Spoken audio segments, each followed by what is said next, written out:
ಬಂದು network issue network ಸಮಸ್ಯೆ ಆಗ್ತಾ ಇದೆ. ನಿನ್ನೆ ದಿನ ಇದು ಹೊಸಕೆರೆಹಳ್ಳಿಯಲ್ಲಿ ಇರುವಂತಹ ರೆಫರಲ್ ಆಸ್ಪತ್ರೆ BBMP ವ್ಯಾಪ್ತಿಯ ಬೆಂಗಳೂರು ಪಶ್ಚಿಮ ನಗರ ಪಾಲಿಕೆಗೆ ಸೇರಿರುವಂಥದ್ದು.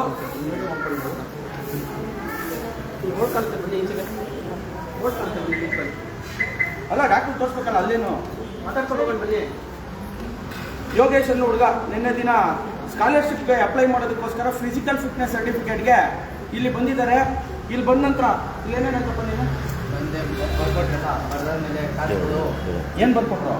ಇದನ್ನೆಲ್ಲ ಫಿಲ್ ಮಾಡಿಕೊಟ್ರು, IT ಚೆಕ್ ಮಾಡಿ ಇದನ್ನೆಲ್ಲ ಫಿಲ್ ಮಾಡಿಕೊಟ್ರು, ಸೀಲು ಸೈನ್ ಹಾಕ್ಬಿಟ್ಬಿಟ್ಟು ನಾನು ಕಾಸು ಕೊಡಬೇಕು ಇಲ್ಲಾಂದ್ರೆ ವಾಪಸ್ ಕೊಡೋಲ್ಲ ಇಸ್ಕೊಂಡ್ಬಿಟ್ರು. ಅವ್ರು 20 ದಿನ ಯಾರು ಇಸ್ಕೊಂಡಿದ್ದು? ಡೈರೆಕ್ಟ್ ಇಸ್ಕೊಂಡ್ರು. ಇವರಾ? ಬನ್ನಿ, ಇಲ್ಲಿ ನೋಡ್ಬೋದು. ಇವರೇನಪ್ಪ ಡಾಕ್ಟ್ರು? ಹಾಂ ಇವರೇ. ಏನಂತ ಹೇಳಿದ್ರು ನಿನ್ನೆ ನಿಮಗೆ? ಇವರು ಇದನ್ನೆಲ್ಲ ಬರೆದ ಮೇಲೆ ಕಾಸು ಕೊಡೋದು ಫುಲ್ಲು ಬರ್ದಿದ್ರಾ? ಇದನ್ನೆಲ್ಲ ಫುಲ್ ಬಡ್ಡಿ ಸೀಲು ಸೈನ್ ಹಾಕಿದ್ದಾರೆ. ಆಮೇಲೆ ಏನು ಮಾಡಿದ್ರು? ಕಾಸು ಕೊಡು ಅಂತ ಕೇಳಿದ್ರು. ಹಾಂ, ಅದಕ್ಕೆ ನಾನು ಫೋನ್ ಮಾಡ್ಕೊಡ್ತೀನಿ ಅಂತ ಮಾಡ್ಕೊಟ್ಟಿದ್ದು. ಫೋನ್ ಮಾಡಿ ಇದು ರೆಡಿ ಇತ್ತು? ಹಾಂ ಫುಲ್ ರೆಡಿ ಇತ್ತು. ಸರಿ. ಬಂದು ಯಾಕೆ ಇದನ್ನೆಲ್ಲ ನಾವು ಈ ಹುಡುಗನ ಹತ್ರ ಕೇಳ್ತಾ ಇದ್ದೀವಿ ಅಂದ್ರೆ, ನಿಮ್ದೇ ಪಾರ್ಟ್ ಆಗ್ಬಾರ್ದು ಅಂತ ಹೇಳ್ತೀನಿ. ಖಂಡಿತವಾಗ್ಲೂ ನಿಮ್ಗೆ ಅವಕಾಶ ಇದೆ, ನಿಮ್ಗೆ ಅವಕಾಶ. ನೀವು ಎದ್ದು ಬಂದ್ಬಿಟ್ರಿ, ನಿಮ್ಗೆ ಅವಕಾಶ ಕೊಡೋದ್ರೆ ಪೇಷಂಟ್ ನೋಡೋದು ಕಳಕ್ ನಾನು ಬಂದ್ರೆ ಈಗ ಬಂಧುಗಳೇ ನಾವು ಹೋದಾಗ ಇವರು ಮಾಡ್ರಿ ನೋಡಿ, ಇದು ಗೌರ್ಮೆಂಟ್ ಆದೇಶದ ಪ್ರಕಾರ. ಸರ್ ಝೂಮ್ ಮಾಡಿ, ಬೇಕಾದ್ರೆ ಮಾಡಿ ಮಾಡಿ ಝೂಮ್ ಮಾಡಿ, ಝೂಮ್ ಮಾಡಿ ಬನ್ನಿ ಸರ್. ಅಲ್ಲಲ್ಲ ಕರೀರಿ, ಈಗ ಅವ್ರನ್ನ ಅದೇ ಕೇಳಿ. ಫಿಸಿಕಲ್ ಫಿಟ್ನೆಸ್ ಅಂತ ಪಾರ್ಟ್ ನ ನೀವು ಝೂಮ್ ಮಾಡ್ಬೇಕು. ಮಾಡಿ ಮಾಡಿ ಮಾಡಿ ಸರ್ ಬನ್ನಿ, ಮಾಡಿ ಮಾಡ್ರಪ್ಪ. ಝೂಮ್ ಮಾಡಿ. ಎಷ್ಟಂತ ಇದೆ ಸರ್? ಎಷ್ಟಿದೆ ಇದು? ಹೇಳಿ. 250 ಅಂತ ಇದೆ. ಇದೆಯಾ? ಇದೆ. ಝೂಮ್ ಮಾಡ್ಕೊಂಡು ನೀವು ಬೇಕಾದ್ರೆ ಫೋಟೋಗ್ರಾಫಿ ಅದ್ರ ಪ್ರಕಾರ ಕೇಳಿರೋದು. ನಾನು ಅದ್ರ ಪ್ರಕಾರನೇ ಕೇಳಿದಲ್ವಾ. ಈಗ ನಾನು ಇದೇ ಪ್ರದೀಪ್ ಅವ್ರ ಹತ್ರನೇ ಈ ಹುಡುಗನ ಫೋನಲ್ಲೇನೆ ಮಾತಾಡಿದೆ. ಅವರು ನಮ್ಗೆ ಇದೇ ಹೇಳಿದ್ರು. ಏನಂತ? ಹೌದು 250 ಇದೆ ಅಂತ. ನಾನೇನು ಕೇಳಿದೆ? ರಸೀದಿ ಕೊಡಿ ಅಂತ ಹೇಳಿದೆ. ಅವ್ರು ಅದಕ್ಕೆ ಏನು ಹೇಳಿದ್ದಾರೆ? ರಸೀದಿ ಕೊಡಕ್ಕೆ ಬರಲ್ಲ, ನಾನಿಲ್ಲಿ ಚೆಕ್ ಮಾಡೋಕ್ಕೆ ಆಗಲ್ಲ, ಪೇಷಂಟ್ಸ್ ಇದ್ದಾರೆ ಅಂತ ಹೇಳಿ ಬರ್ಕೊಡ್ತೀನಿ ಅಂತ ಹೇಳಿ ಬರ್ಕೊಟ್ಟಿದ್ದು. ನಾನು ಕೇಳಿರುವಂಥದ್ದೇನು? ಸರ್ಕಾರಕ್ಕೆ ನಾವು ಕಟ್ಟೋಣ. ಈಗ ಯಾರೇ ಆಗಲಿ ಸರ್ಕಾರಕ್ಕೆ ದುಡ್ಡು ಕಟ್ಟಲ್ಲ ಅಂತ ಹೇಳ್ತಾ ಇಲ್ಲ, ಸರ್ಕಾರಕ್ಕೆ ನಾವು ಹಣ ಜಮೆ ಮಾಡ್ತೀವಿ. ಹಣ ಜಮೆ ಮಾಡಿ ತಕ್ಕನಾಗಿ ಇವರು ರಸೀದಿ ಕೊಡ್ಬೇಕಿತ್ತಲ್ವಾ. ನಾನು ಕೇಳಿರುವಂತದ್ದು ರಸೀದಿ ಅಂತ ಹೇಳಿ ರಿಸಿಪ್ಟ್ ನಾವು ತತ್ಕ್ಷಣವಾಗಿ ಕೊಡಕ್ ಬರಲ್ಲ. ನೀವು ಅದನ್ನ ಹೇಳ್ಬೇಕಲ್ವಾ. ಒಂದು ವಾರದಲ್ಲಿ ನಾವು ಒಂದು ಪ್ರಿಂಟ್ ತೆಗಿತೀವಿ, ಅದನ್ನ ನಿಮ್ಗೆ ತೋರಿಸ್ತೀವಿ. ಅಲ್ಲಲ್ಲ ತೋರಿಸ್ಲಿ. ಈಗ ಇವ್ರು ಅದನ್ನ ನನ್ಗೆ ಹೇಳ್ಬೇಕೋ ಹೇಳ್ಬೇಡವಾ? ಅವ್ರು ಏನ್ ಹೇಳಿದ್ದಾರೆ? ಈಗ ಪ್ರದೀಪ್ ಅವ್ರಿಗೆ ನಿನ್ನೆ ಸೂಪರಿಂಟೆಂಡೆಂಟ್ ಹತ್ರ ನಾವು ಮಾತಾಡಿದಾಗ ಪ್ರದೀಪ್ ಅವ್ರಿಗೆ ಗೊತ್ತಾಗಿದೆ ಇವತ್ತಿನ ವಿಚಾರ. ನಾನು ಬಿಲ್ ಹಾಕಲ್ಲ ಅಂತ ಅನ್ನಲ್ಲ, ಒಂದು ವಾರ ಆದ್ಮೇಲೆ ಈ ತರ ಲಿಸ್ಟ್ ತೆಗೆದು ಕೊಡ್ತೀವಿ. ಸರಿ ಆಯ್ತಾ ಡಾಕ್ಟ್ರೆ? ಆಯ್ತಾ? ಈಗ ಪ್ರದೀಪ್ ಕೌಂಟರ್ ಹೇಳ್ತಾ ಇದೀನಿ ಸರ್. ಕೌಂಟ್ರ್ ಕೊಡ್ಬೇಕು, ಕೌಂಟ್ರ್ ಕೊಡಕ್ಕೆ. ಈಗ ಪ್ರದೀಪ್ ಅವ್ರು ಏನ್ ಹೇಳ್ತಾ ಇದ್ದಾರೆ? ಏನ್ ಕೇಳಿದ್ರಂತೆ? ಗೌರ್ಮೆಂಟ್ ಫೀಸ್ ಇರುತ್ತೆ ಸರ್. ಎಷ್ಟು? 250. ರಸೀದ್ ಕೊಡ್ತೀರಾ? ಕೊಡ್ತೀವಿ ಸರ್.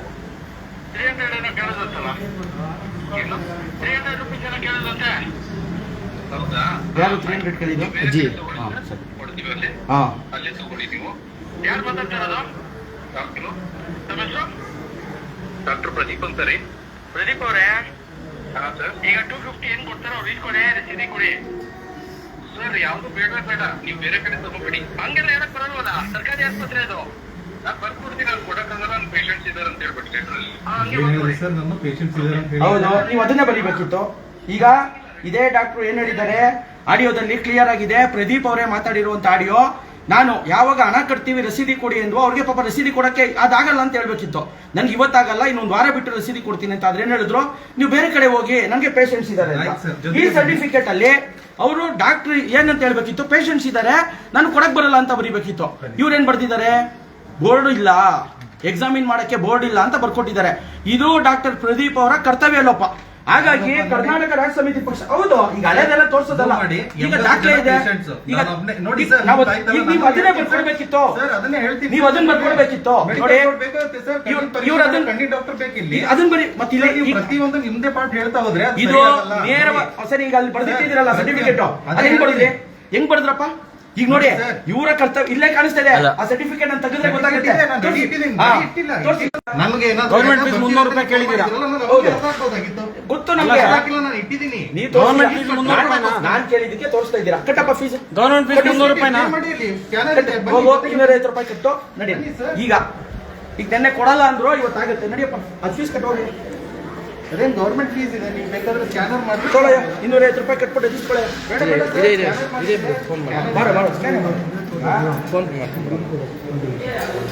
ಯಾವ ರೀತಿ ಸರ್ಕಾರಿ ಆಸ್ಪತ್ರೆಗಳು ನಡೆಯುತ್ತವೆ, ಯಾವ ರೀತಿಯಾಗಿ ಸಾರ್ವಜನಿಕರಿಗೆ ಅದು ನಿಜವಾಗ್ಲೂ ಅವರು ತಾಯಿ ಕೂಲಿ ಕೆಲಸ ಮಾಡೋರು, ಮನೆ ಕೆಲಸ ಮಾಡಿ ಬರುವಂತವ್ರು ಇಲ್ಲಿ ಯಾರಪ್ಪ 300 ರೂಪಾಯಿ ಕೇಳಿದ್ರೆ ಈಗ ಪ್ರದೀಪ್ ಅವರು ಈಗ 300 ರೂಪಾಯಿ ಕೇಳಿ ಯಾರು ಸರ್ ಪಾಪ ಅಜ್ಜಿಗೆ ಏನು ಗೊತ್ತು ಬಿಡ್ರಿ, ಹಂಗೆಲ್ಲ ಕೇಳ್ಬಾರ್ದಮ್ಮ. ನೋಡಮ್ಮ ಅದು ತಪ್ಪು. ಯಾಕೆಂದ್ರೆ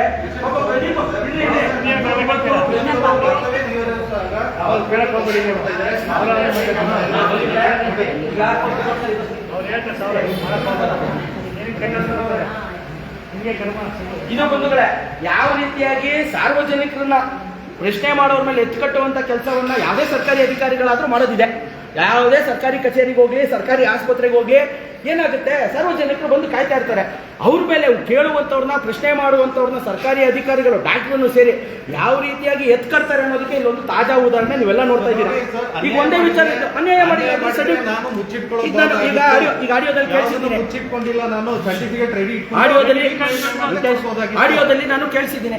ನಮ್ಮ ಹುಡುಗ 250 ರೂಪಾಯಿ ಕೊಡ್ತಾನೆ.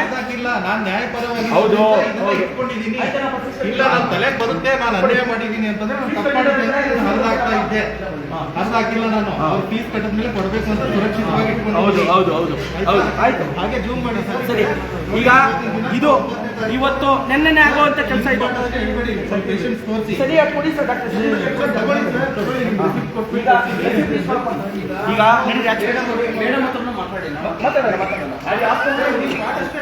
ಬಂಧುಗಳೇ, ಈಗ ಯಾಕೆ ಇದನ್ನ ನಾನು ಇಸ್ಕೊಳ್ಳೇಬೇಕು ಅಂತ ಹಠ ಮಾಡಿದ್ದೀನಿ ಅಂದ್ರೆ, ಈಗ ಡಾಕ್ಟ್ರು ಒಂದು ಹೇಳಿದ್ರು, ಫಿಟ್ನೆಸ್ ಸರ್ಟಿಫಿಕೇಟ್ ತಗೋಬೇಕಾದ್ರೆ ಇಲ್ಲಿ ಕೆಲವು ಡಾಕ್ಟರ್ಗಳಿರ್ಬೇಕು, ಕಣ್ಣಿನ ಪರೀಕ್ಷೆ ಆಗ್ಬೇಕು, ಮತ್ತೊಂದು ಆಗ್ಬೇಕು ಅಂತ. ಈಗ ಕಣ್ಣಿನ ಪರೀಕ್ಷೆ ಆಗೇ ಇಲ್ಲ ಈ ಹುಡುಗಂಗೆ. ಬಾಪ ಇಲ್ಲಿ ಹೋಗಿ ಪಾಪ, ನಾನು ಏನಪ್ಪ ಪರೀಕ್ಷೆ ಮಾಡಿದ್ದಿಂಗೆ? ಬರೀ ಹೈಟ್ ವೇಟ್ ಅಷ್ಟೇ ಚೆಕ್ ಮಾಡಿದ್ದೀವಿ ಇಷ್ಟೇ. ಈಗ ನಮಗೇನು ಹೇಳ್ತಾ ಇದಾರೆ, ನಾನು ಅರ್ಧ ಕೊಡ್ಬೋದಿತ್ತು, ನೀವು ಬರ್ತೀರಾ ಅಂತ ಗೊತ್ತಿತ್ತು, ಅದಕ್ಕೆ ಜೋಪಾನವಾಗಿ ಇಟ್ಕೊಂಡೆ. ನಾನು ಹೇಳಿದ್ದೀನಿ, ಸ್ವಾಮಿ 250 ರೂಪಾಯಿ ನಾವು ಫೀಸ್ ಕಟ್ತೀವಿ, ಆ ಹುಡುಗಂಗೆ ಏನಿದೆ ಸರ್ಟಿಫಿಕೇಟ್ ಕೊಟ್ಟು ಕಳಿಸಿ ಅಂದಾಗ ಅವರ ವರ್ತನೆ ಯಾವ ರೀತಿ ಇತ್ತು. ಈಗೇನು ಹೇಳ್ತಾರೆ, ಪಾಪ ಇಲ್ಲಿರುವಂಥ ಪೇಷಂಟ್ಸ್ ಮೇಲೆ ನಮ್ಮನ್ನ ಎತ್ಕಟ್ಟುವಂಥ ಕೆಲಸ. ಈ ರೀತಿಯಾದಂಥ ಅವ್ಯವಸ್ಥೆಯಲ್ಲಿ ನಾವಿರುವಂಥದ್ದು. ಇವರು ಫ್ರೀಯಾಗಿ ಕೆಲಸ ಮಾಡ್ತಾ ಇಲ್ಲ. ಸಾರ್ವಜನಿಕರ ತೆರಿಗೆ ಹಣ, ಸಾರ್ವಜನಿಕರ ಸೇವೆ ಮಾಡೋಕೆ ನಾವು ನೇಮಕ ಮಾಡಿರುವಂಥ ಡಾಕ್ಟ್ರು ಸಾರ್ವಜನಿಕರು ಕೊಡುವಂಥ ತೆರಿಗೆ ಹಣದಲ್ಲಿ ಸಂಬಳ ಬರ್ತಾ ಇದೆ, ಸೇವೆ ಮಾಡೋದಕ್ಕೆ ಇಟ್ಟಿರೋದು. ಇಲ್ಲಿ ಬಂದು ಪಾಪ ಏನೋ ಇವ್ರ ಮೇಲೆಲ್ಲ ಕರುಣೆಗೆ ಇಡ್ಸೋದು ಡಾಕ್ಟ್ರು. ನಾನು ಸೇವೆ ಮಾಡ್ತಾ ಇದ್ದೀನಿ, ನಾನು ಕೆಲಸ ಮಾಡ್ತಾ ಇದ್ದೀನಿ ಅಂತ. ಸುಮ್ಮನೆ ಕೆಲಸ ಮಾಡ್ತಾ ಇದ್ದಾರಾ? ಫ್ರೀಯಾಗಿ ಸೇವೆ ಕೊಡ್ತಾ ಇದ್ದಾರಾ? ಬರ್ತಾ ಇಲ್ವಾ ಸಂಬಳ? ಏನಂತ ಮಾತಾಡ್ತಾರೆ ಅವ್ರು. ನೋಡಿದ್ರೆ ಸೂಪರಿಂಟೆಂಡೆಂಟು ಇಲ್ಲ, ನಾನು ಇಷ್ಟನೇ ಯಾಕೆ ಬಂದಿದ್ದೀರಾ? ಅವರ ಡಾಕ್ಟ್ರಿಗೆ ಹೇಳಿ ಕೆಲಸ ಮಾಡಿಕೊಡು ಅಂತ ಹೇಳೋದಕ್ಕೆ ಆಗಿಲ್ಲ. ನಿನ್ನೆ 250 ರೂಪಾಯಿ ಫೀಸ್ ಇದೆ ಅಂದ್ರೆ ಅರ್ಧ ಗಂಟೆ ಚೆಕ್ ಮಾಡಿದ್ದಾರೆ. ಫೀಸ್ ಇದೆಯೋ ಇಲ್ವೋ ಅನ್ನೋದೇ ಗೊತ್ತಿಲ್ಲ ಪಾಪ ಸೂಪರಿಂಟೆಂಡೆಂಟ್ಗೆ. ಆ ಫೀಸ್ ಇದೆಯಾ ಮೇಡಮ್ ಅಂತ ಕೇಳಿದ್ರೆ ಅರ್ಧ 10 ನಿಮಿಷ ಟೈಮ್ ಕೊಡಿ, ನಾನು ನೋಡ್ತೀನಿ, ಚೆಕ್ ಮಾಡ್ತೀನಿ. ಯಾವ ರೀತಿ ನೀವು ಸೂಪರಿಂಟೆಂಡೆಂಟ್ ಆಗಿದ್ದೀರಾ? ಇಲ್ಲಿ ನಿಮ್ಮ ಕೆಳಗಡೆ ಕೆಲಸ ಮಾಡುವಂಥ ಅಧಿಕಾರಿಗಳನ್ನ, ಡಾಕ್ಟರ್ಗಳನ್ನ ಸರಿಯಾಗಿ ಕಂಟ್ರೋಲಲ್ಲಿ ಇಟ್ಕೊಳಕ್ ಬರೋಲ್ಲ. ಏನು ನಾರ್ಮ್ಸ್ ಇದೆ, ಆ ನಾರ್ಮ್ಸ್ ಯಾವ್ದು ರೀತಿಯಾಗಿದೆ ಅನ್ನೋದನ್ನೇ ನಿಮ್ಗೆ ಗೊತ್ತಿಲ್ಲ ಅಂದ್ರೆ ಚೆಕ್ ಮಾಡಬೇಕು. ಅಂದ್ರೆ ಇವತ್ತು ನೋಡಿದ್ರೆ ಅವ್ರು ಪಾಪ ದಾಖಲೆ ಎಲ್ಲ ರೆಡಿ ಮಾಡಿಟ್ಕೊಂಡ್ಬಿಟ್ಟಾರೆ ಇಲ್ಲಿ ಆಸ್ಪತ್ರೆಯಲ್ಲಿ. ನಾವು ಬರ್ತೀವಿ ಅಂತ ಗೊತ್ತಾಗಿದ ತಕ್ಷಣ ಅವ್ರು ಏನೇನು ಕೆಲಸ ಮಾಡಿದ್ರು, ಯಾವ ರೀತಿ ರಸೀದಿಗೆ 15 ದಿನ ಬೇಕು ಅಂದ್ರು. ಅದನ್ನ ಹೇಳ್ಬೋದಿತ್ತಲ್ಲ. ನಾವು ಫೋನ್ ಮಾಡಿದ ತಕ್ಷಣ ರಸೀದಿಗೆ 15 ದಿನ ಬೇಕು ಅಂತ ಹೇಳ್ಬೋದಿತ್ತಲ್ಲ. ಪಾಪ ಡಾಕ್ಟ್ರು ನಿಮ್ಗೇನು ಹೇಳೋದು ಅನ್ನೋ ಥರ ಬೇರೆ ಕಡೆ ಹೋಗಿ, ಇವ್ರು ಯಾರು ಹೇಳಕ್ಕೆ ಬೇರೆ ಕಡೆ ಹೋಗಿ ಅಂತ ಯಾವ ಅಧಿಕಾರ ಇದೆ ಇವ್ರಿಗೆ ಬೇರೆ ಕಡೆ ಕಳ್ಸೋದಕ್ಕೆ?